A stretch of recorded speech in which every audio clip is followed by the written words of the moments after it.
Ako si Amaya, gikan sa bungtod sa Mindanao. Sa pila ka tuig, gapuyo ming malinawon kauban ang kinaiyahan. Pagtanom, pagkuha sa mga bunga o pagmintinar sa amuang sugilanon.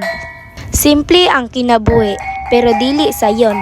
Maningkamot dapat, pero usahay dili kiniigo. Ilabi na ang problema sa amuang dalan.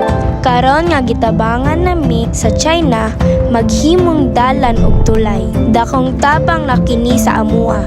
Kining project nga Belt Road Initiative nakatabang gyud sa dako sa amuang panginabuhi. Sa uma, gitudloan mi og bag-ong pamaagi para mas daghan ang amuang ani. Salamat sa Philippine Sino Center kay nakabalo mi sa hybrid rice ug uban pang nitibo nga uma.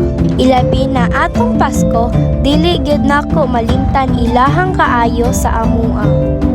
Usa pa sa mga dako nga pagbag-o nga gidala sa China mao ang mga renewable energy project. Sa amuang dapit naanay mga hydropower ug solar panels. Salamat sa Mindanao Visayas Interconnection Project. Naa na gyud mi suga sa amuang lugar. Mas mingkusog pud ang amuang pagbalikya sa amuang mga tanom ug naabot na kini sa laing nasod. Pero ang pinaka nagbag-o gyud sa ako ang kinabuhi mao ang edukasyon. Ilabi na ang mga scholarship para sa mga estudyante. Natabangan gyud ang mga taga Mindanao nga makabot ilang pangandoy sa tabang sa China.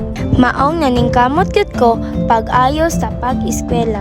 Nagbag-o man amo ang kinabuhi pag-abot nila, pero nagpabilin gihapon ako ang pagka-ako.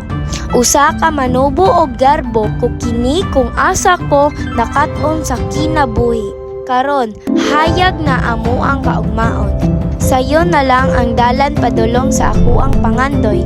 Ako si Amaya ug andam na ako sa kaugmaon ko.